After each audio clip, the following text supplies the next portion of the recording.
Karibishe wewe ambaye una neno la shukrani, una ushuhuda, una matendo makuu ambayo Mungu ameyatenda katikati yako, usinyamaze.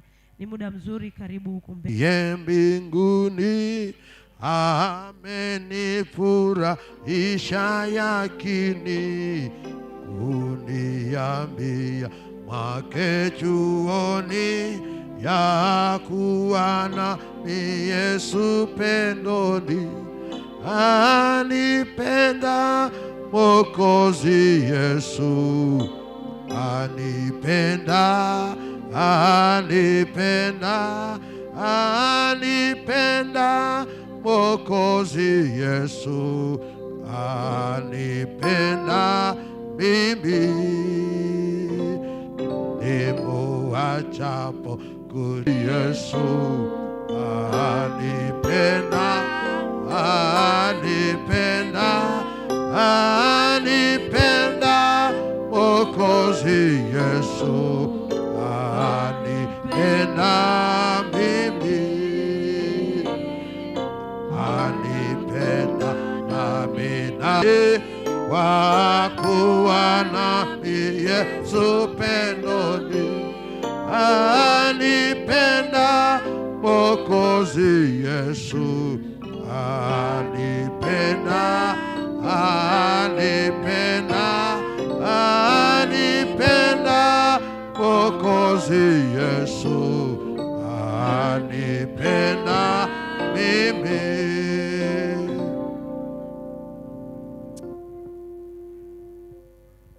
Bwana Yesu asifiwe. Amen.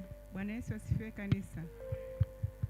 Nimesimama hapa mbele pamoja na familia yangu kumtukuza Mungu kwa wema na fadhili zake ambazo hazina kipimo kwetu. Ni mambo mengi mazuri Mungu ametutendea katika familia yetu. Lakini leo niko hapa mbele yenu kumtukuza Mungu na kumshukuru Mungu kwa ajili ya afya na uzima. Lakini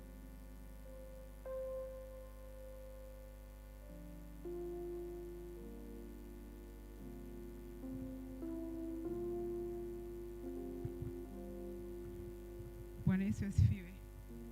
Lakini zaidi leo tusimamisha hapa usiku wa kuamkia jana, tuseme ni asubuhi, kwa ni saa 11. Nilishtuka, nilikuwa nimekaa tu. Baadaye nikatoka nikaenda washroom. Nilipofika nikatema mate. Nikawa makohozi, akili zikatoka damu nzito. Nikashtuka. Nikatema tena kwa woga, damu nzito kweli. Nikarudi chumbani. Wakati huo mume wangu hakuwepo. Nikarudi chumbani. Nikaweka hivi mkono, nikatema tena damu nzito. Nikaogopa kweli, nikapata woga. Hapo sisikii maumivu sehemu yoyote. Nikarudi tena washroom nikanao. Nikarudi chumbani na najiuliza, Mungu ni nini hiki tena? Mbona naogopa? Nikawa nimeinama, nikaanza sasa kuomba. Nilipoomba nikaona tena damu zinatoka puani nyingi kweli. Nikipiga damu ni damu tupu. Kwa kweli nikaogopa, hata maombi nikakatisha. Nikachukua simu nikaanza kumpigia baba mchungaji usiku. Nikampigia baba akapokea, nikampigia mama hakupokea. Baadaye nina dadangu yuko hapo Kola, nikampigia akapokea. Nini? Nikamwambia naumwa nini? Nikamwambia sisikii maumivu popote, lakini damu zinanitoka puani na mdomoni. Akaambia uko wapi? Nikamwambia sasa najiandaa naenda hospitali. Nikampigia daktari mmoja yuko pale St. Thomas, akasema basi tunakutana hospitali. Nikampigia na nesi mmoja anti yao na watoto wangu.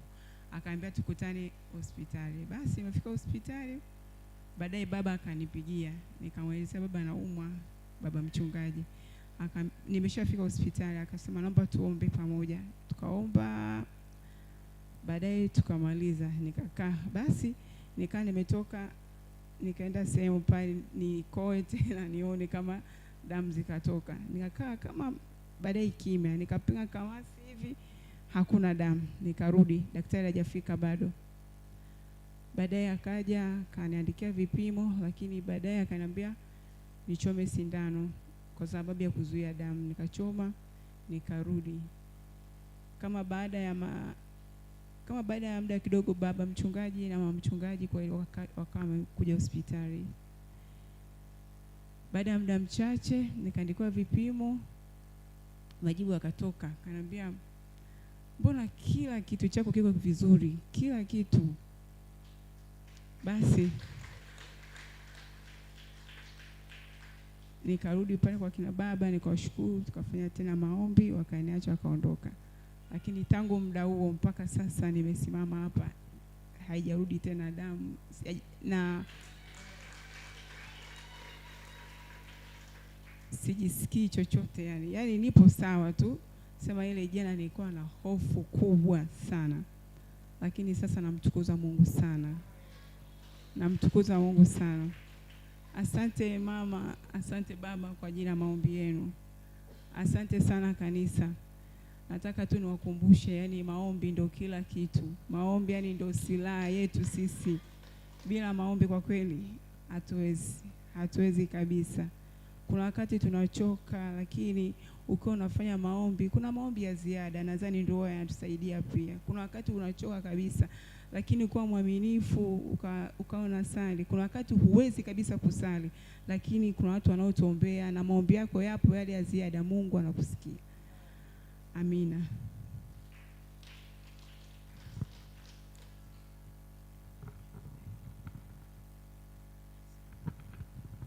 Bwana Yesu apewe sifa.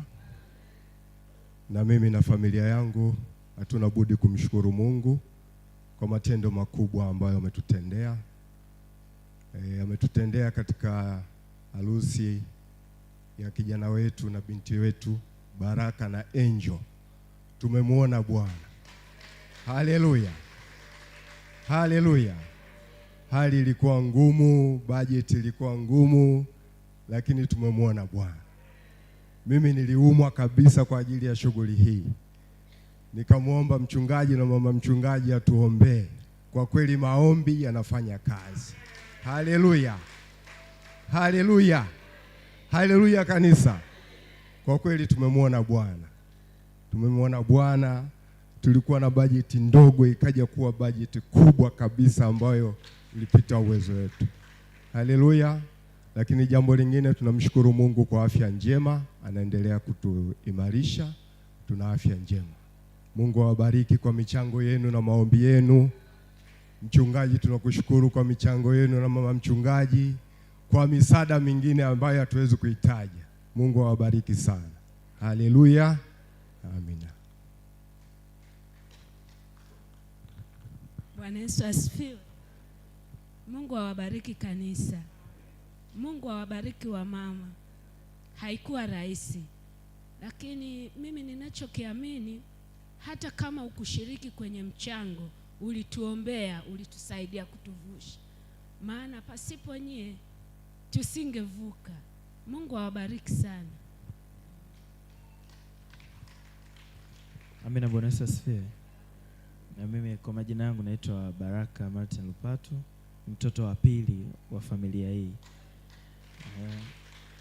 Namshukuru Mungu sana sana kwa ajili ya hili kanisa. Mimi ni mtoto wa mahali hapa. Nadhani wengi wanaweza sinijue, lakini mimi ni mtoto wa mahali hapa. Baba amenifundisha tangu nikiwa mdogo, na mwalimu wangu Mwalimu Joy alikuwa hapo pale.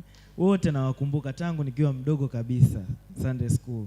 Kwa hiyo mimi ni sehemu ya kanisa hili, na washukuru sana, na namshukuru Mungu, na namshukuru Mungu sana kwa kunipa mke mzuri sana anaitwa Angel.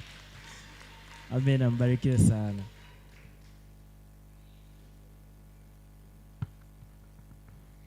Bwana Yesu asifiwe. Bwana Yesu asifiwe sana.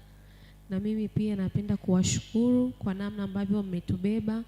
Mungu awabariki sana. Kila tukikaa tukifikiria ni namna gani imekuwa, tunabaki kusema sifa na utukufu ni kwa Mungu aliyewashika nyie mioyo kwa kuweza kutubeba sisi kwa hali na mali. Mungu awabariki na mtalipwa msipozimia mioyo.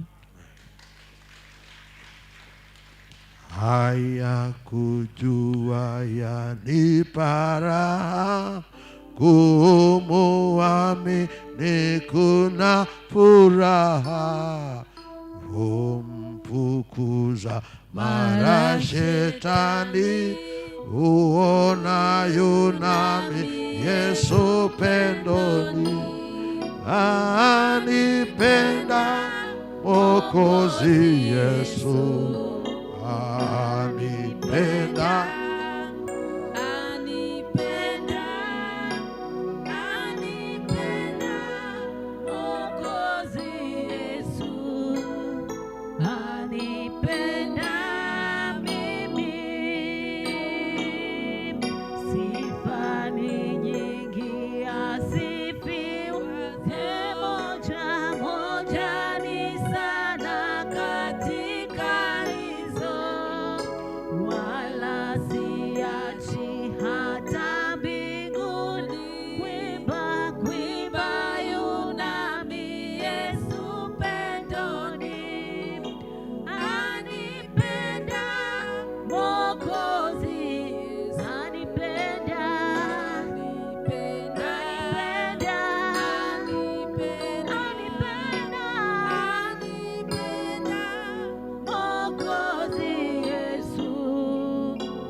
Anipenda Mwokozi Yesu, anipenda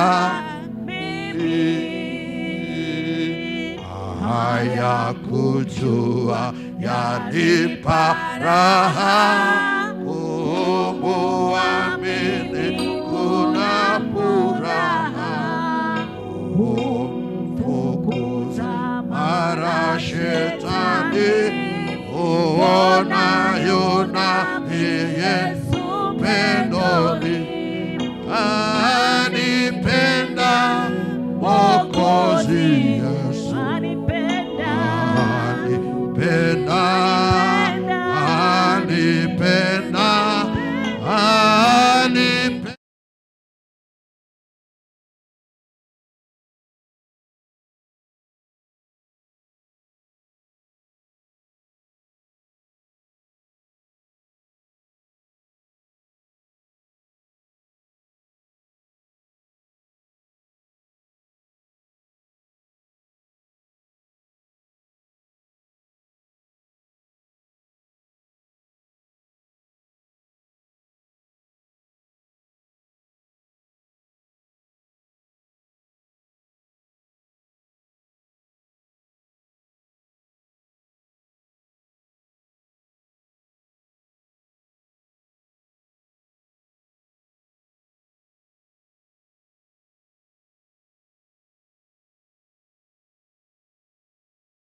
Ya, baada ya kuishiwa nauli huku kanisa wakitusubiri sana, walipika chakula wakala, sisi tumekwama nauli.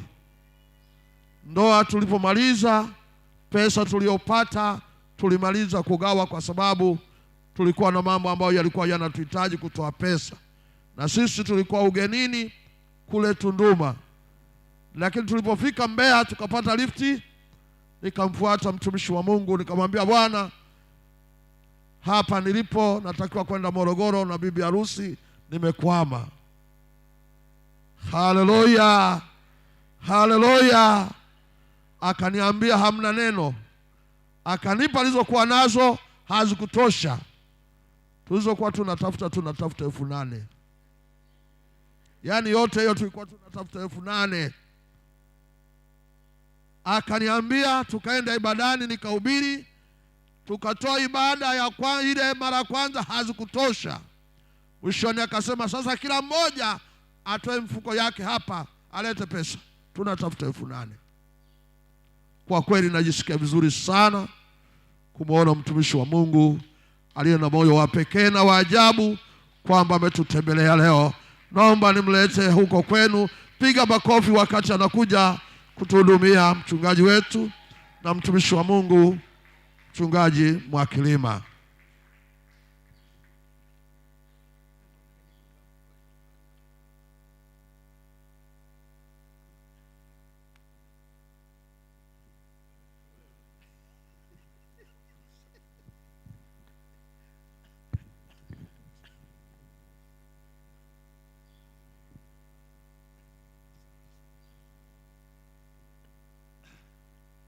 Bwana Yesu asifiwe. Na wasalimu kwa jina la Yesu aliye hai. Ninayo furaha kwa wakati mwingine kwamba Mungu amenipa kibali cha kuweza kushiriki pamoja na ninyi kwa huu mwaka wa 2026. Kama alivyosema mchungaji kiongozi kwamba nilikuja kipindi fulani nikaendesha semina hapa, nilikuwa nikitokea Dar es Salaam. Wale ambao mtakuwa mmekumbuka, na nikawepo nanyi hapa kwa siku 5. Sasa mchungaji amenikumbusha mambo ya mbali sana, nilisha sahau hata kusahau. Naitwa mchungaji Ibrahim Mwakilima. Unajua mtu akitendewa anakuwa na kumbukumbu sana. Mchungaji, niliitwa Chunya 2024. Nikaukuta ushuhuda kama huu ulioshuhudia. Niliogopa sana.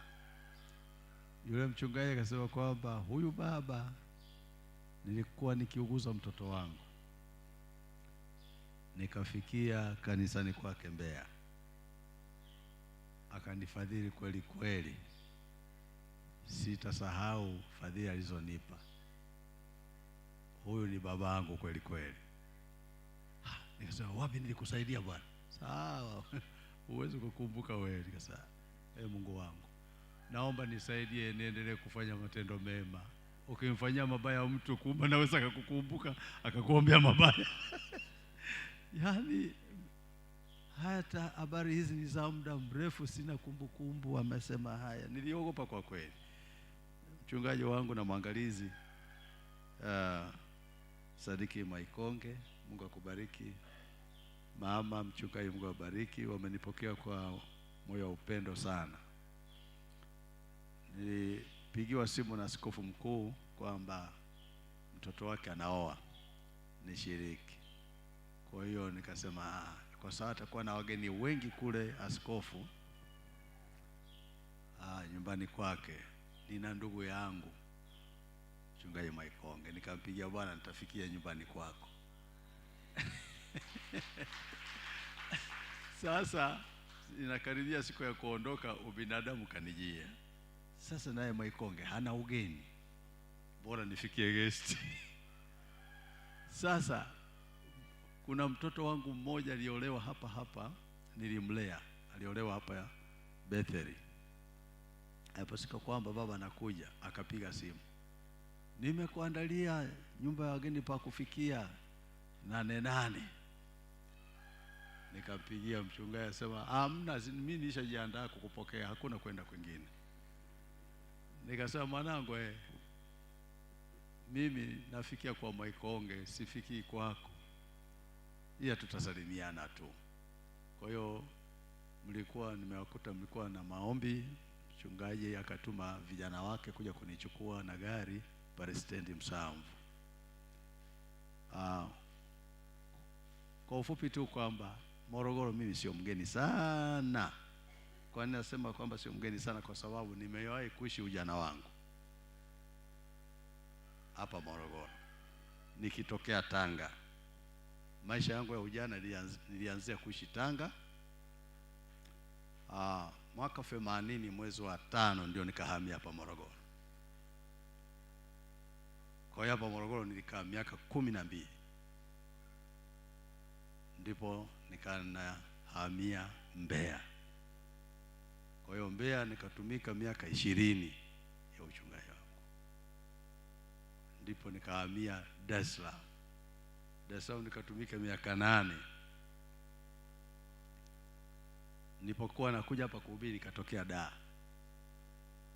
Hatimaye nikamwomba askofu mkuu, nikasema sasa mimi ni mtu mzima, sipendi kuzunguka hapa na pale, nataka nirudi kwetu Mbeya, naomba uniruhusu.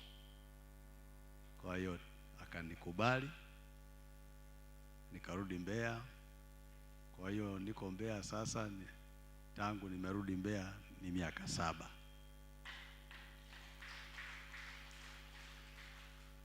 Sasa sema huyu baba anaongea historia ndefu, anaonekana kijana. Mimi mzee kijana. Haleluya. Namshukuru Mungu kuniweka kuwa kijana. Mambo mengine unapojitahidi uendelee kama kijana, nasema, lakini hata umri unakuwa ni mtu mzima. Lakini kwa nguvu za Mungu tunajikuta bado tunasonga mbele kama kijana mwenye nguvu. Bwana Yesu asifiwe sana. Ni baba mwenye mke mmoja, nimeokoka. Nina watoto 4.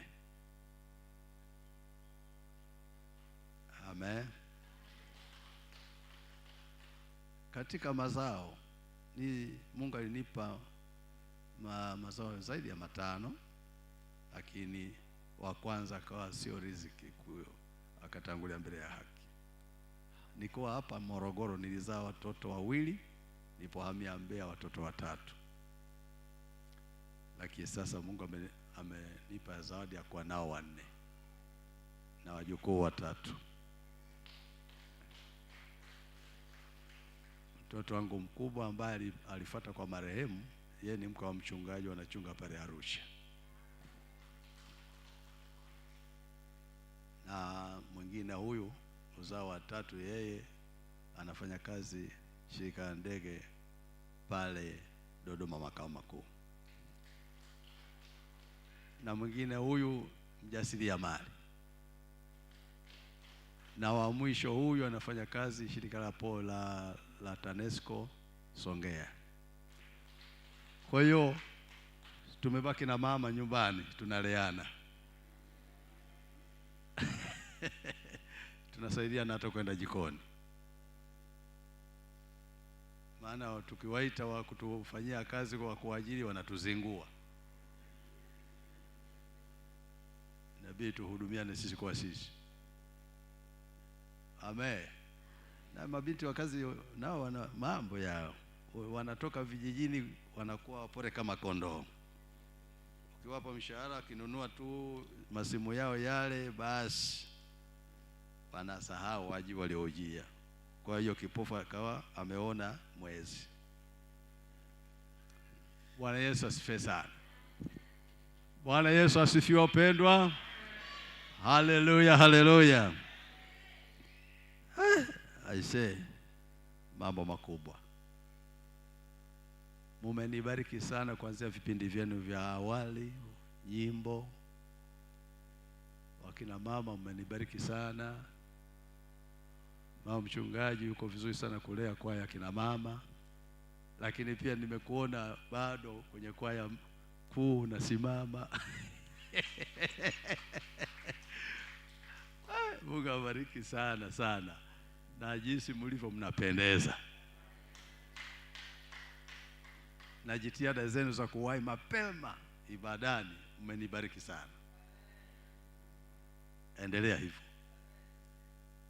na jinsi mlivyo na bidii pia kwenye maombi. Mchungaji alikuwa ananishuhudia kwamba tuna maombi ya muda mrefu sana hapa. Maombi ndio kila kitu, upangua ngome zote za Yeriko. Mungu atie nguvu. Asante kwa maendeleo makubwa askofu, mwangalizi wangu. Jinsi ambavyo kazi yako, kazi ya Mungu inaendelea hapa. Baba, naona Mungu anaendelea kuwapa moyo mzuri wa kukutunza na mama. Maana Maikonge jamani, alikuwa mwembamba jamani. Alikuwa na mwili mke wake kuliko Maikonge. Lakini neema hii, haleluya. Mubarikiwe watakatifu, kuhakikisha kwamba hii madhabahu inakuwa sawa sawa. Unajua washika saa zingine mchungaji kama amekondeana anashindwa hata jinsi ya kumtambulisha kwa watu. Anasema tu huwa tunasali pamoja mahali pale, lakini mzee hapa yuko vizuri. Kwa hiyo mshirika anajivunia, asema huyu ndio baba yangu huyu, namuonaje? Inalipa, kwa sababu baba akiwa hohehae tunakosa ujasiri. Lakini Mungu wa mbinguni amewapa neema kubwa sana, kanisa la Moria Revival Temple. Naomba tuchukue Biblia zetu wakati huu. Fungua kitabu kile cha Luka mtakatifu, mlango ule wa 8.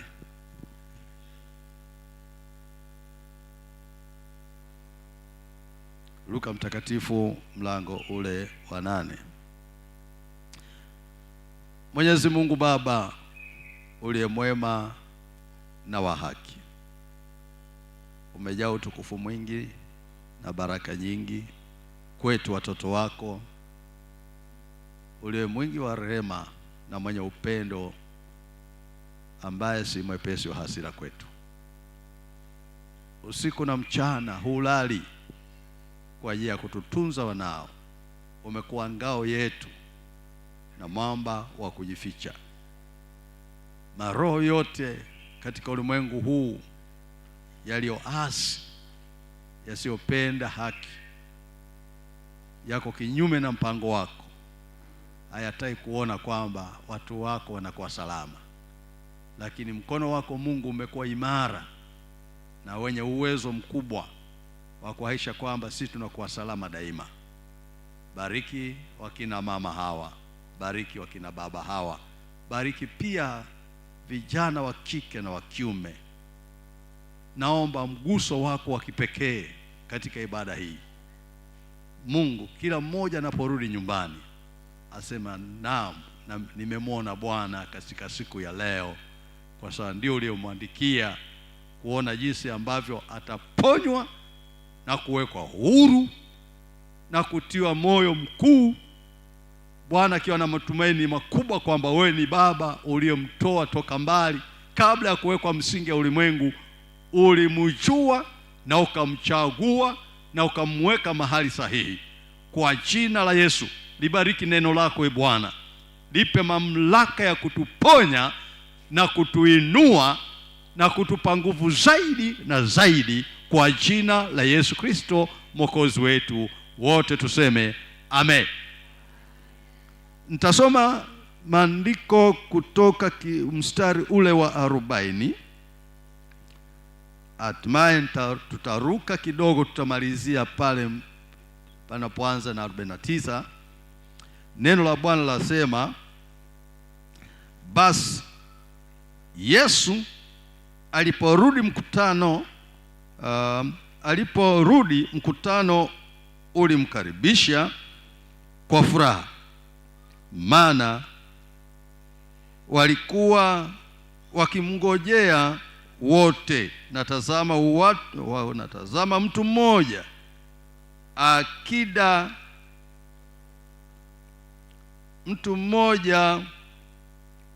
akija, jina lake Yairo, naye ni mtu mkuu wa sinagogi. Akaanguka miguuni pa Yesu, akamsifu aingie nyumbani kwake, kwa kuwa binti yake yu katika kufa, ambaye ni mwana pekee, umri wake apata miaka 12.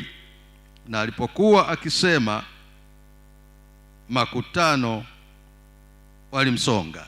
Mstari ule wa 49, alipokuwa akinena hayo, alikuja mtu kutoka nyumbani kwa yule mkuu wa sinagogi, akamwambia, binti yako amekwisha kufa, usimsumbue mwalimu. Lakini Yesu aliposikia hayo, alimjibu, usiwe na hofu, amini tu, naye ataponywa.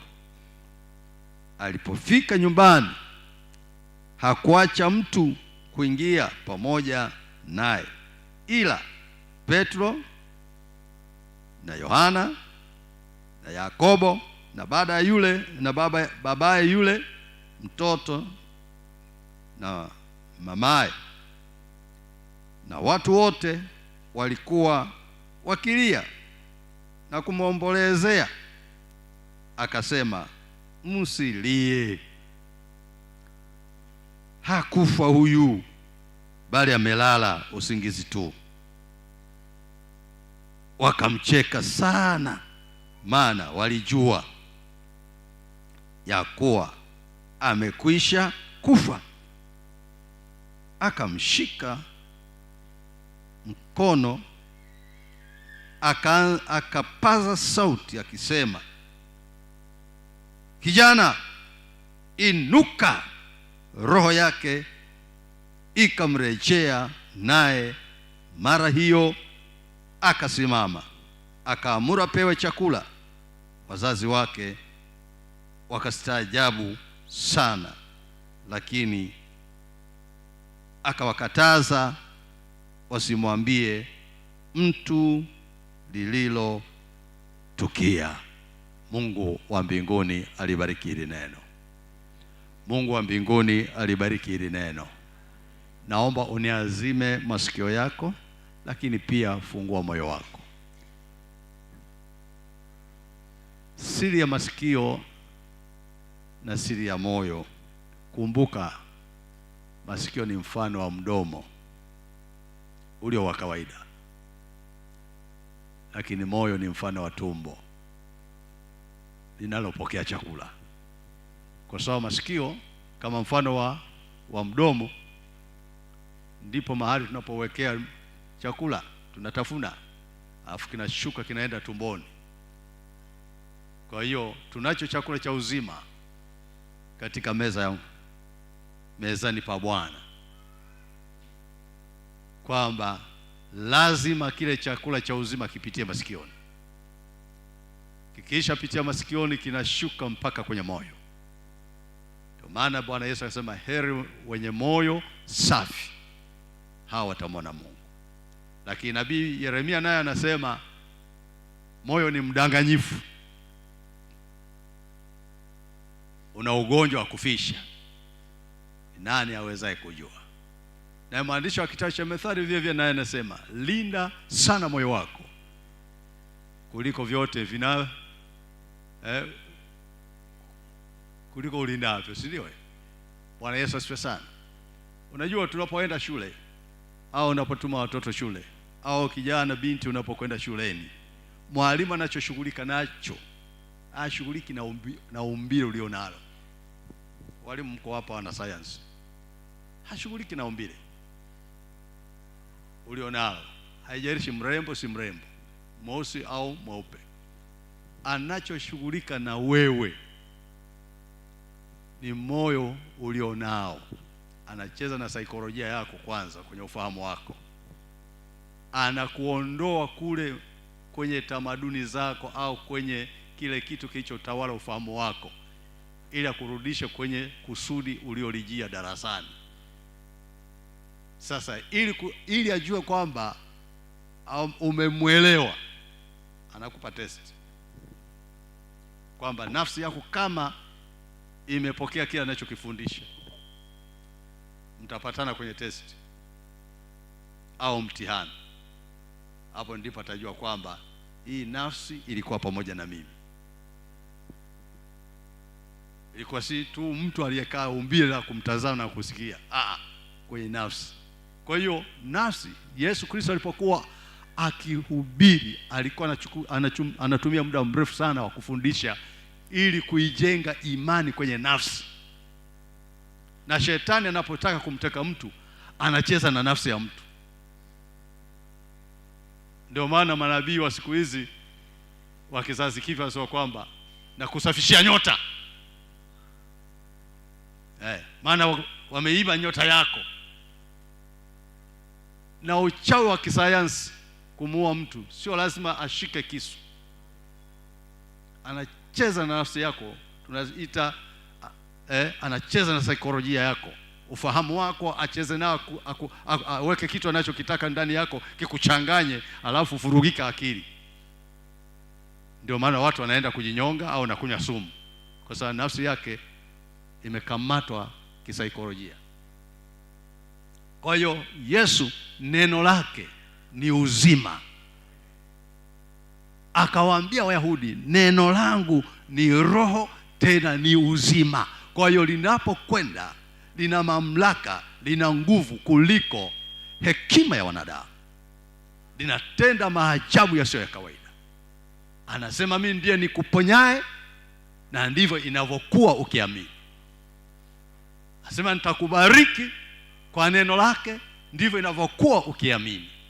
Kwa sababu neno lake likiukamata ufahamu wako, likiukamata nafsi yako, linaenda kufanya mambo makubwa. Mtu amekuja amekunjamana uso wake kwa yale ambayo yamemsibu kutoka nyumbani, lakini akikutana na ile neno, uso wako unaanza kukunjuruka, anaanza kufurahi.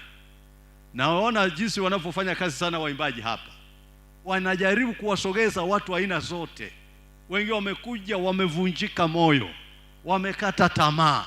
Lakini watoto wa watu hapa wanajaribu hata waweke hata madoido ya kuwafanya kwamba watu wachangamke nini ya nini. Nao watu wa muziki nako huko wanauchanganya angalau labda watanyanyuka baadhi ya watu ambao wamekata tamaa. Kweli Mungu anawatumia. Tunakuta kwamba kamuziki kamekolea na muimbaji ameimba pale ameongoza, tunakuta wanatangulia wakina mama ndio wanachemka mapema kabla wazee.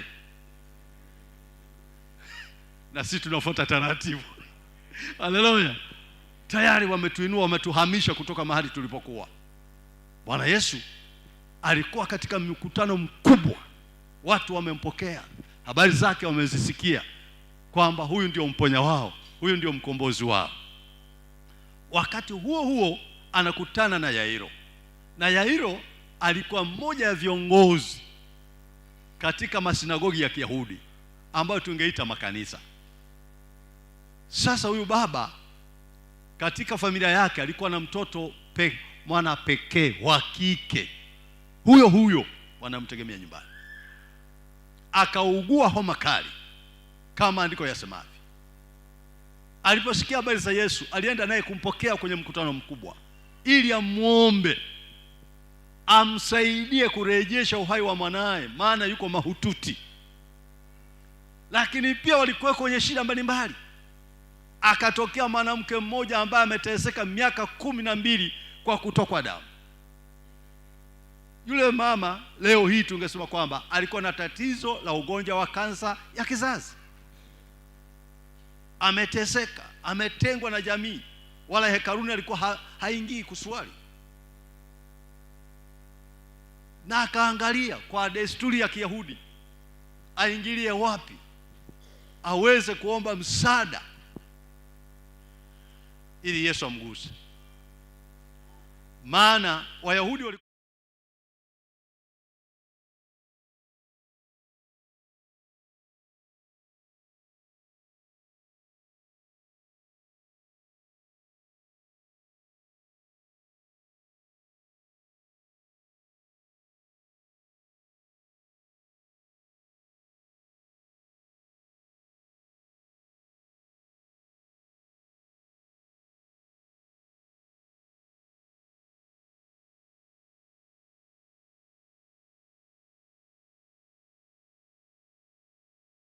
akajipenyeza katikati ya makundi ya wanaume wa Kiyahudi. Wakati huko Yairo anatafuta mpenyo namna gani aonane na Bwana Yesu, lakini yule mama amemtangulia, alikuwa na imani kali, akaenda mbele. Yeye akasema kwamba nikimsogelea Bwana Yesu, mimi nikugusa tu pindo la vazi lake na mambo yangu yatakuwa sawa. Anasubiri mzee Yairo, tayari wa mama amepokea uponyaji wake kule. Ghafla anakuja mjumbe kutoka nyumbani kwa Yairo, we mzee, usimsumbue Bwana Yesu kwa sababu mtoto wako kaisha kufa.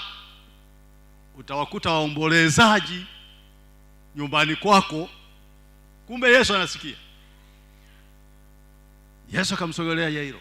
Kumbe alishamuona muda, anaikuza imani ya Yairo kwamba tuone atakata tamaa au atafanyaje. Bwana Yesu asifiwe sana. Akasema, Yairo, nisikilize, usihofu wala usiogope, amini tu kwamba mwanao ataponywa. Twende. Wakaongozana kufika pale nyumbani, wakakuta Wayahudi wanaomboleza. Hiyo picha ya kuomboleza hiyo, na wakumbuka Wanyakyusa wangu, wale wanaomboleza kama nyimbo zimetungwa, wakiomboleza waombolezaji wanawake wale na tiuni zao, ndipo wakina baba wanashikwa na simanzi. Tata, sasa kule zamani walikuwa wanapiga na ngoma, wanaruka, utafikiri sherehe. Si ajabu akawakuta katika mazingira hayo. Yesu akawakemea, msifanye ghasia, nyamaza, maana mtoto hajafa. Kitendo cha kuambia Yesu mtoto hajafa, wale watu wakacheka, yamkini hata kicheko cha kebei na dharau. Biblia inasema kwamba maana wanajua wazi mtoto amekufa, na kila mtu hapa tunajua mtu kufa. Amen. Mimi nakumbuka mzee wangu alipopigwa juju kitongoji kimekusanyika kizima, wakubwa na vikongwe na vijana wamekusanyika lile tukio. Mimi wananiita, niko mkutanoni. Ule mkutano nilipeleka kijijini, watu walikuwa wengi, kwaya nyingi za kutoka Kyela, Tukuyu, Mbeya.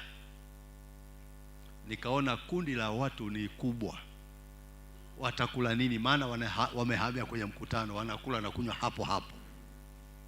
Injili inapigwa asubuhi, mchana, jioni uwanjani, usiku tunaendelea. Sasa watu wale nini? Nikalinunua ling'ombe lidume, likachinjwa. Kumbe wanakijiji wanategemea kwamba nitawapa mgao wa nyama. Sasa mimi nikakaribisha watu wote waje kula pale. Sasa wale wanasubiri wazee wa kijiji, atatupa nyama lini? Wakamtuma mzee, kamwambia mtoto wako atupe mguu wa ng'ombe mzima tule sisi. Mzee akaja, wazee wa kijiji wanataka mguu wa ng'ombe. Mimi nikasema kwamba sikuja kwenye matambiko, nimekuja kumhubiri Kristo. Kwa hiyo kuja kula nyama sijawazuia, waje wachanganyikane pamoja na watu wa Mungu pale, nao wale nyama. Yule mzee kumbe na wajua, asema wewe utakufa, wewe utakuwa badala ya ng'ombe. Nikasema mzee, sikiliza, si kwamba hawajanijaribu, ila wanakujaribu wewe, watakupiga. Haiwezekani. Nikasema wamesha nipima, ndio maana wamekutuma wewe. Wewe ungewaambia nenda ninyi wenyewe. Akasema ubishi wako na ulokole wako shauri yako. Akawaondea vijana wangu wa hudumu, mwambie huyu mchungaji wenu huyu, asema yeye ni mwalimu wetu, anatufundisha imani, tutamkosoa sisi? Wakasema kwa hiyo mmeambatana pamoja naye, mnampenda mumpendi? Akaondoka kwa hasira.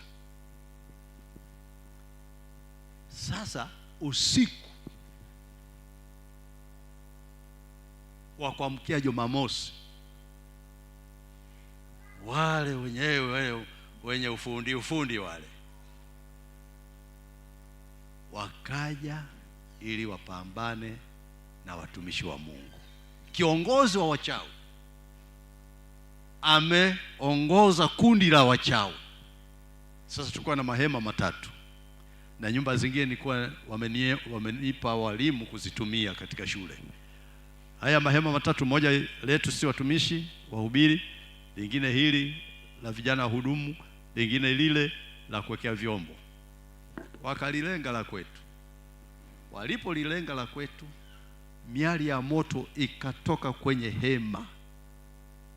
Yule kiongozi likamchana, akaungua upande, akawa kama mkanda wa jeshi umempata.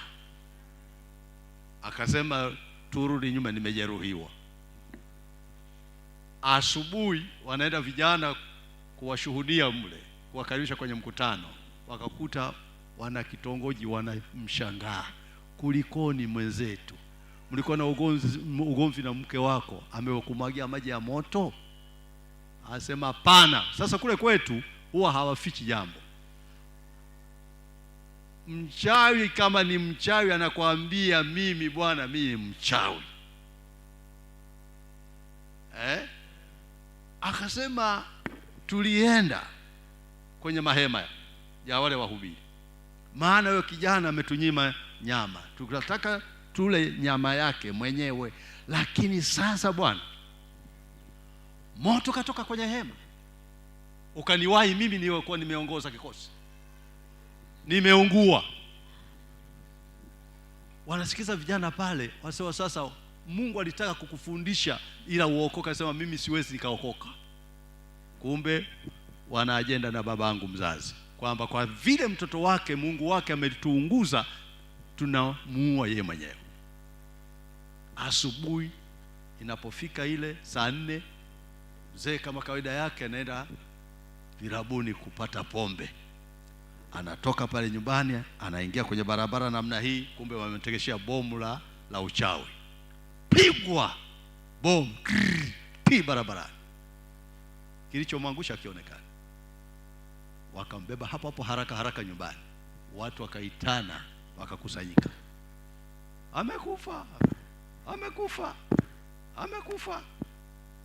Wakina bwana mdogo wanakimbia kuja kuniita, ndio uimbaji wa mwisho, wanataka kunikaribisha nianze kuhubiri, kufundisha ibada ya asubuhi. Wasema kuna wageni, vijana wanalia, wanakuja, mwambie mchungaji baba amekufa. Nikasema waimbaje, endelea kuimbisha. Nikawachukua wenzangu kama 3 4, tukachukua gari, piga moto, tukakuta lundo la watu. Nikawaambia wenzangu, wanaposema pole msiitike, nifuate tu taratibu ninapoingia kwenye nyumba. Nikaingia kwenye nyumba, nikakuta walikuwepo wake zake kama 3, kasoma mama wangu hakuwepo pale, 4. Mzee kuisha, mboni za macho zimeisha geuka, zimenasa juu, mdomo huko povu zinatoka hivi. amenyoka namna. Nikamwambia mama zangu, tokeni nje. Basi watu waliokusanyika nje wanasubiri tamko la kwamba tuanze kuomboleza. Kwa hiyo wewe ndio utatoa majibu hapa. Tamka kwamba anza kuomboleza. Nikasema kwa muda mfupi mwanze kuomboleza, mtu amekufa. Mama zangu, mmeshiriki kumuua huyo baba? Hapana, toka nje. Nikafungua mlango akatoka. Mimi nikarudisha komeo. Wenzangu hofu imewashika. Huyu anataka kufanya nini? Sema ndugu zangu, jana tu tulikuwa tunaongea na mzee. Kwa hiyo hapa hajafa mtu. Hii ni kini macho. Sasa wenzangu wakafikiri kwamba kwa sababu ni baba yangu nimechanganyikiwa naongea maneno yasiyoeleweka. Nasema hajafa. Nakumbuka wimbo niliongoza. Imo nguvu, nguvu damuni mwa Yesu. Imo nguvu, nguvu damuni mwa Yesu. Tunaanza kuimba, tunaimba, ndipo nikakuta nywele zangu zinaanza kuvutwa kama umeme. Kama simakwe. Kumbe ndio saa ya kumuinua mzee. Nikaelekeza uso wa mzee, nikasema ewe roho ya mauti juu ya mzee huyu, na kuamuru kwa jina la Yesu, toka! Akashtuka, macho yakarudi, akaanza kufanya hivi. Pale pale nikamwambia sasa na kunyanyua kwa Yesu. Anafanya tu kichwa. Nikamwambia wenzangu, karudi huyu, acha kuimba, tuanze kukemea. Kukemea nikasema kwa sababu tuko kwenye eneo la vita, tunamtoa hapa, tunaenda naye kambini. Tukafungua mlango. Wawili wakamkamata kwenye mabega, wawili tukashika kwenye miguu, tukaondoka naye. Weka kwenye gari, piga moto. Haleluya. Kufika kule kambini, nyumba ile tulikuwa tunafanyia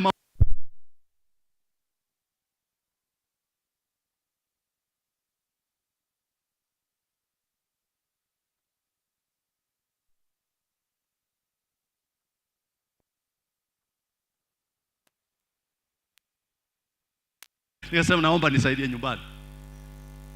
Akatuma wajenzi. Tukajenga. Ndio imekuwa kama kanisa mama la upande ule. Makanisa mengine yameendelea kufunguka mengi, lakini chanzo mapambano pale. Haleluya. Haleluya. Kwa hiyo kitendo cha kusema amekufa hafufuki, si kwamba alikuwa anatania. Ni kweli walishuhudia mtu amekufa. Leo hii Yesu anasema kwamba hajafa. Maana yake nini? Nawaambia wenzangu kwamba mzee huyu jana tumeongea kwamba amekufa, nikini macho, hajafa. Sisi tutaomba Mungu. Kwa hiyo imani watu ikaongezeka siku hiyo. Na kwenye mkutano mpaka nikashtakiwa na dini 3 kwamba nanyang'anya washirika wao. Maana sasa kukafumuka Waruteli, Wabaptisti, Katoliki. Siku hiyo nikasomba kama watu 80.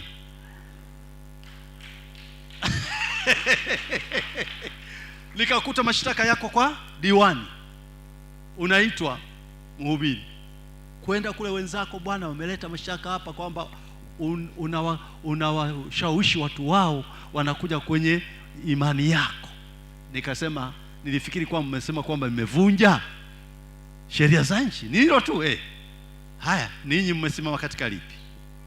Kwa sababu katiba yetu ya nchi sema kila mtu ana hiari ya kufuata imani anayoitaka. Sasa wao ni watu wazima. Sisi ni wapishi tu wa chakula. Viongozi wa dini ni wapishi. Sasa inategemea mapishi ya kila mtu. Kama kwako upiki chakula pilau hajawahi kula watoto wakapata kwa mwenzao, lazima wataenda. Kwa hiyo mimi hapa sijaharibu sheria ya nchi. Diwani akacheka sema chunga ili tu haya mambo tukubaliane nao tukuite. Kwani hatujui umewazidi wewe? Sasa hivi tunasema kwamba umeleta maendeleo eneo hili. Kwa sababu sisi tukifanya mikutano hapa, mwenzetu mtendaji alipigwa juju wakati anahutubia hapa, kaanguka chini. Sasa wewe watu wanakusanyika, ukinyosha tu mkono namna hiyo shetani zinakimbia. Tunajua kabisa wewe ndio unatuletea maendeleo wapi eneo hili. Hatukuwa na umeme kipindi kile, hatukuwa na shule za sekondari kipindi kile, hatukuwa na maji ya bomba, maana watu wamekaa tu na uchao. Baada ya mabadiliko yale, tukakuta Profesa Mandosha anaanza kusogeza kwamba naleta maendeleo. Bado hajaingia hata ubunge, naleta maendeleo. Mwisho akapewa yeye kuwa mbunge wetu. Maendeleo akamwaga kule kila kata, kuweka sekondari, maji, umeme, kukanoga, mpaka kujenga hata chuo cha VETA huko. Sasa mambo yako vizuri. Kisa mtu mmoja aliyesababisha kuileta nuru katikati ya giza. Ufufuo mpya ukafanyika, uhai mpya ukafanyika. Watu ambao walikuwa gizani, giza halipo tena. Ndipo akamwambia, ewe Yairo, usihofu wala usiogope, amini tu, mtoto wako yu hai. Mtoto wako yu hai, yu mzima, hajafa. Katika shida yako mwanamke, katika shida yako mwanaume, yako mambo ambayo wapambe wasiokutakia mazuri wanayashangilia, wanaamini hapa havuki huyu. Kama ni umasikini, masikini tu. Kama ni magonjwa, ni yale yale tunamsikia kila siku. Hawezi kupona huyu, asubiri tu kwenda kaburini. Lakini Bwana sio kwamba usiogope, amini tu. Katika hilo unaoliona kwako limesimama kama mlima, Bwana atalibomoa, Bwana atakuinua, Bwana atakubariki, Bwana atakuponya. Watu wako wenye majonzi leo wanalia. Swala msiba sio lazima mtu afe. Swala msiba ni kitu kinachoumiza mtu, moyo wa mtu kwa jambo fulani. Wengi wana misiba ya magonjwa, wengi wana misiba ya kudhulumiwa ndoa, wengi wana misiba ya uchumi mbaya, wengi wana misiba kwa sababu mwajiri wake amemwonea. Kwa sababu hiyo watu wana majonzi mioyoni mwao. Wengi wamezulumiwa viwanja, wengi wamezulumiwa hata mali zao. Hawana amani, hawana utulivu. Vijana wamesomesha na wazazi wao, lakini hawapati ajira. Huu ni msiba. Mabinti wanachumbia na vijana wadanganyifu, wanazulumiwa chumba zao. Huu ni msiba. Watoto wanakuja nyumbani mwa Mungu, wanaonekana kwamba wako salama, lakini ungemuuliza mmoja baada mwingine, kuna mambo ambayo yanakutana nayo ya kutisha. Hata sisi wachungaji tunapowaambia tumtumikia Mungu na mali zenu, wanasema mchungaji hajui kwamba wengine hapa nina kilio, nina dhiki. Si kwamba hatujui, lakini uponyaji wako ni pale ambapo tunasema kwamba niachie Yesu, chukua vyote. Yesu ndio mwenye majibu. Yesu ndio majibu yako, atayafanya hata yasiyowezekana kwako. Si ni kuamini katika kumtumikia Mungu na mali zetu, si kwa sababu tuna mapesa kibao. Kitu kinachoanza ni moyo wa uaminifu na utayari, kama yule mwanamke mjane aliyetoa senti za mwisho. Alafu Mungu anaanza na wewe pale. Haijalishi una mapito gani, lakini anasema usiogope, amini tu, hata hilo pia litaisha. Je, una jambo gani linaumiza moyo wako? Na Mungu amekujua kabla ya wewe kujitambua, maana nafahamu maisha ya mwanadamu, maisha yetu yako katika mikono yake daima, siku zote za maisha yetu. Tusimame.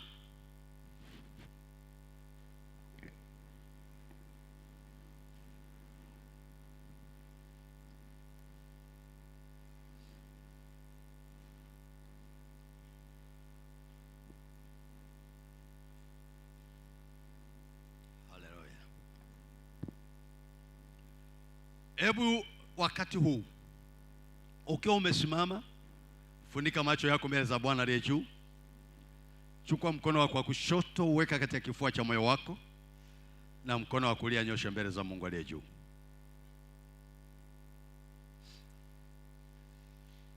Yesu, katika nyumba ya msiba. Huo ndio ujumbe wangu mkubwa katika siku ya leo. Yesu katika nyumba ya msiba. Yesu katika nyumba ya msiba. Wewe ni nyumba, unayo maumivu, unao msiba. Siwezi nikajua msiba wa namna gani. Nimesema msiba sio lazima ufiwe. Msiba sio lazima uko kilioni. Kuna msiba ya kila aina. Msiba ni kitu kinachoumiza moyo wako kwa jambo fulani. Yawezekana umeumizwa kwa jambo ambalo unalijua mwenyewe. Umeumizwa na uchumi, umeumizwa na magonjwa, umeumizwa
zinayoingia hata kanisani kwa ajili ya kuvuruga tu isiwepo amani. Lakini wewe, Bwana asema usiogope, amini tu.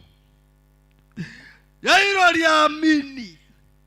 Yairo alipoamini, Yairo alipoamini, matokeo yake mtoto akafufuka. Matokeo yake mtoto akafufuka, akawa hai. Akasema mpeni chakula. Wako watu ambao wanalishangilia sana tatizo lako. Wako wengine ambao wanalichochea sana tatizo lako. Wanatamani ungekufa wakuzike leo. Hawataki kuona amani kwako, hawataki kuona furaha kwako.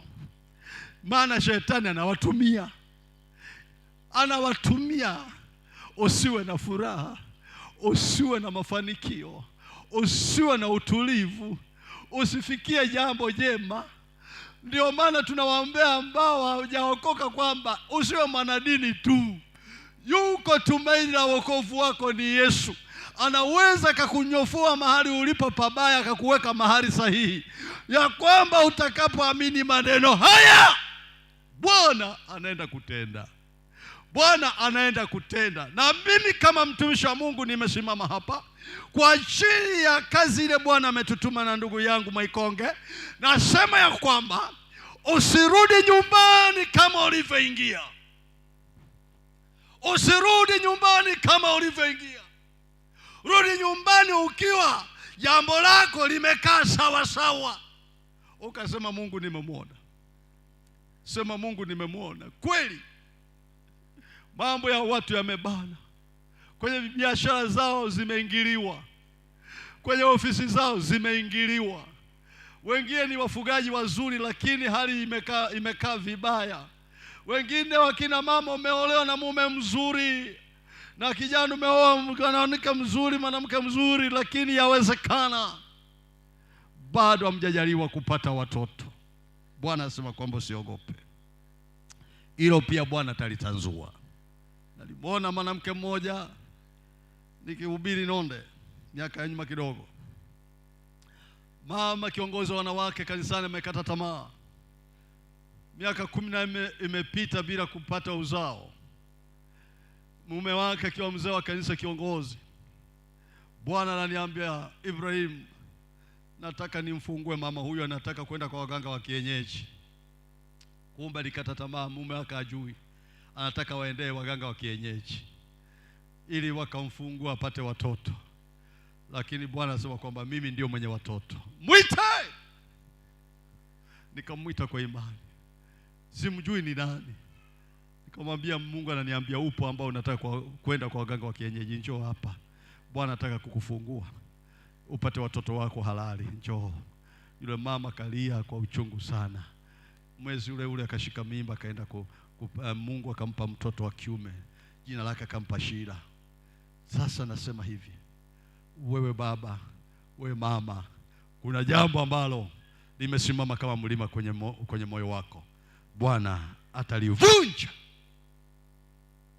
Bwana ataliondoa na kushauri amini tu. Roho gani ambayo imekuzidi uwezo wako? Yesu ameshinda. Yesu ameshinda. Yesu ameshinda. Fungua moyo wako, Yesu ameshinda. Fungua moyo wako, Yesu ameshinda.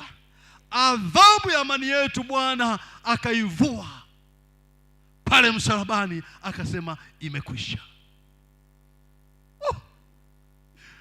Hallelujah. Hallelujah. Hallelujah. Unaitambua vita yako. Unaitambua vita yako. Bwana anakuambia usiogope. Bwana anaenda kukuweka huru. Bwana anasema usiogope. Kazi zako zilizinzia, anaziinua, anazifufua upya, anaziamsha. Baraka yako iko mlangoni kwako. Amua majira haya ya kwamba Mungu niko mbele zako, unifanyie jambo, na Bwana yupo kwa ajili yako na kufanyia jambo jema. Njoo hapa na Mungu yupo kwa ajili yako. Sisi ni watumwa tu, tunafanya kazi chini ya miguu yake. Yale ambayo anatuagiza tuyafanye, tuyaseme, ndio yale ambayo tunayasema kwako. Kama mtu wa Mungu ambaye umeumizwa, kama mtu wa Mungu uliyeumizwa, umeumizwa moyo wako, umeumizwa, njoo hapa, nitakuombea. Uwe mgonjwa, uwe na tatizo gani, uwe na mapito gani, njoo hapa. Taomba kwa ajili yako. Taomba kwa ajili yako. Taomba kwa ajili yako. Ni vita gani ulio ambayo inapambana na wewe? Yesu anasema usiogope. Amini tu. Usiogope. Amini tu. Usiogope. Pita hapa mbele, fungua moyo wako kwa Bwana aliye juu. Fungua moyo wako kwa Bwana aliye juu. Weka wazi moyo wako kwa Bwana. Lione tumaini jema linakuja kwako. Bwana anaenda kuyafanya mambo makubwa kwa ajili yako. Fungua moyo wako. Fungua moyo wako. Hallelujah. Fungua moyo wako. Jambo gani umezulumiwa dada? Jambo gani umezulumiwa mama? Jambo gani umezulumiwa baba? Jambo gani umezulumiwa ambalo adui shetani anakuwa anawatumia wabaya, ambao ni binadamu mwenye sura kama ya kwako, lakini ndani yao wamevalishwa roho ya uchuki, fitina, uharibifu, ili kusudi usiinuke. Bwana anasema usiogope. Bidu, umefika mahali umekata tamaa kwa sababu wachumba wengi wamekudanganya. Yesu anasema usiogope, hata hilo Bwana atakuvusha nalo. Wale wanaume vishoka atawasukumia mbali, atakuinua wewe kama wewe. Mahubiri ya shetani ni mengi, asema wanawake duniani ni wengi, wewe utaolewa wapi? Lakini Bwana alikuleta hapa kwa makusudi. Unaye mume wako ambaye ni halali, atatoka kwa Bwana. Lakini usikate tamaa, usiogope, usiwe na maswali mengi ya kukata tamaa, kwa sababu hata hilo Bwana ameliona. Kijana, ajira imekusumbua, mwambia Bwana Yesu, umesema nisiogope, niko mbele ya madhabahu hii, Bwana unijalie jambo, Bwana unijalie jambo. Mchungaji wangu na mama mchungaji, naomba muje hapa, naomba muje hapa. Nyosha mkono wako wa kulia mbele za Bwana, na mkono wa kushoto weka katika kifua cha moyo wako. Fungua moyo wako, fuata maneno haya nyuma yangu, hatimaye baadaye tutaweka mikono juu yako. Sema Mungu, na wote mlioko kwenye viti kule, fuata pamoja na sisi. Mungu, paza sauti yako. Mungu, Muumba wa mbingu na nchi, wewe ni Mungu unayeona ndani ya moyo yale yaliyomo, dhiki na dhahiri nilionayo. Lakini Mungu, wewe umeniona. Saa zingine nimekata tamaa, nimewaza mengi, nimewaza mabaya yasiyokupendeza kwa sababu ya dhiki nilionayo, majonzi nilionayo, msiba nilionao. Ninaomba unisamehe, unisamehe, unisamehe, unisamehe. Na tubu na ungama mbele zako, kwa damu yako nisafishe, nioshe, nifanye moyo kuwa mweupe ulio safi mbele zako.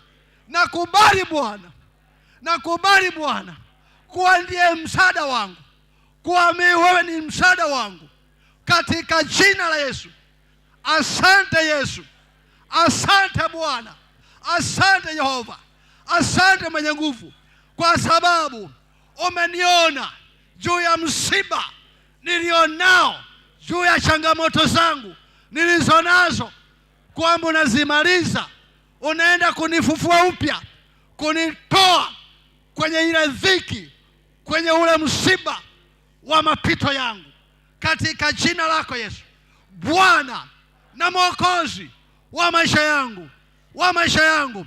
Endelea kumshukuru Bwana, endelea kumshukuru Bwana. Tutapita kwa kila mtu kwamba tunabomoa, tunaharibu, tunateketeza kila kilichokuwa kikwazo juu yako. Hakitakaa tena kiwa kikwazo, hakitakaa tena kwa kikwazo, hakitakaa tena kwa kikwazo, kwa jina la Yesu. Unapoombewa hapa, wala usikimbilia kwenye viti, tulia hapo hapo katika uwepo wa Bwana.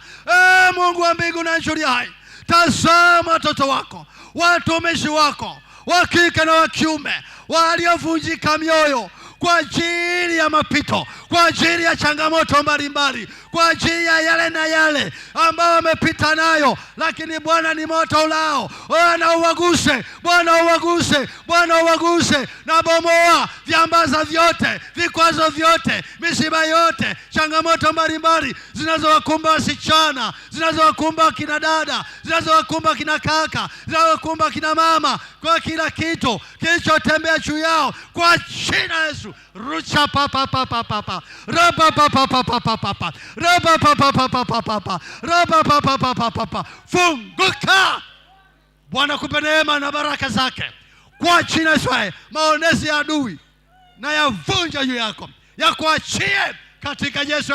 Funguka. Bwana kuponye, Bwana kuondolee msiba wa moyo wako, kwa jina la Yesu, katika jina la Yesu, katika jina la Yesu.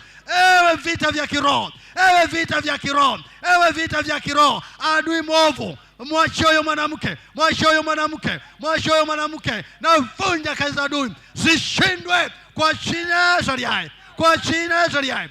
Bwana iponye nafsi yako, Bwana ponye nafsi yako, Bwana ponye roho yako, kwa jina la Yesu, katika jina la Yesu. Bwana kuweke huru mama, Bwana kuweke huru mama. Funguka katika jina la Yesu. Mama, pokea uzima wako, pokea uzima wako, pokea uzima wako. Roho yoyote inayoleta majonzi kwako, roho yoyote inayoleta msiba kwako, naivunja sasa, naivunja sasa. Toka kwa Yesu, toka kwa Yesu, toka kwa Yesu. Bwana kuweka huru, funguka kwa jina la Yesu, kwa jina la Yesu, kwa jina la Yesu, katika jina la Yesu, katika jina la Yesu, katika jina la Yesu. Receive rababababababa rababababababa washaraba shaida rabo, katika jina la Yesu, kwa jina la Yesu, kwa jina la Yesu. Bwana kujibie, Bwana kupe majibu sahihi katika Yesu hai. Bwana kupe majibu sahihi kwa lile hitaji ya moyo wako. Kila changamoto inayosimama mbele yako, naivunja kwa mamlaka ya Yesu hai. Vizuizi na nuksi na baraa zinazoleta mikosi, zinazoleta nuksi, zinazoleta balaa, navunja katika Yesu. Pokea baraka za Bwana, pokea majibu sahihi kwa Bwana katika Yesu hai. Pokea majibu sahihi kwa Mungu katika jina la Yesu hai. Pokea majibu sahihi kwa Baba katika Yesu hai. Pokea majibu sahihi kwa Mungu aliye juu katika jina la Yesu mwana wa Mungu aliye hai. Pokea majibu sahihi kwa jina la Yesu hai, mwana wa Mungu aliye hai, mtakatifu mtakatifu, katika jina la Yesu hai, katika jina la Yesu hai, katika jina la Yesu hai. Pokea majibu sahihi kwa jina la Yesu. Pokea majibu sahihi binti. Roho Mtakatifu awe juu yako. Kazi za adui, roho za kipinzani, na vunja kwa jina la Yesu, kwa jina, katika jina la Yesu, katika jina la Yesu. Kila kazi za uharifu toka kwa jina la Yesu. Kila roho ya upinzani, kila roho ya upinzani, pokea majibu sahihi kutoka kwa Bwana. Kila ila za adui zivunjike katika jina la Yesu, katika jina la Yesu. Pokea majibu yaliyo sahihi kwa Mungu kwa jina la Yesu. Pokea majibu yaliyo sahihi kwa Bwana aliye hai. Ewe roho iletayo majuto katika moyo wako, ewe roho iletayo majuto ndani ya nafsi yako, na vunja kwa Yesu hai. Pokea neema ya baraka katika Yesu hai, kwa jina la Yesu hai, kwa jina la Yesu. Pokea majibu yaliyo sahihi kutoka kwa Mungu wako aliye hai. Kila roho pinzani juu yako, na ing'oa, ikuachie na itoke kwa Yesu hai, katika Yesu hai. Kila kazi za uharibifu zishindwe juu yako, zianguke katika Yesu hai. Bwana kuweke huru, Bwana kuweke huru, Bwana kuweke huru. Bwana ndio majibu sahihi kwako, kwa kila hitaji na changamoto zako. Adui mwovu na mvunja juu yako katika Yesu, akuachie huru katika jina la Yesu. Kila roho ya upinzani juu ya yale unayoyaendea kuyapokea, ninaing'oa hiyo roho, ninaiteketeza hiyo roho, ikuachie hiyo roho, ikuachie hiyo roho, ikuachie hiyo roho kwa jina la Yesu aliye hai. Bwana iponye nafsi yako, Bwana akujibie kwa baraka zake katika jina la Yesu mwana wa Mungu aliye hai.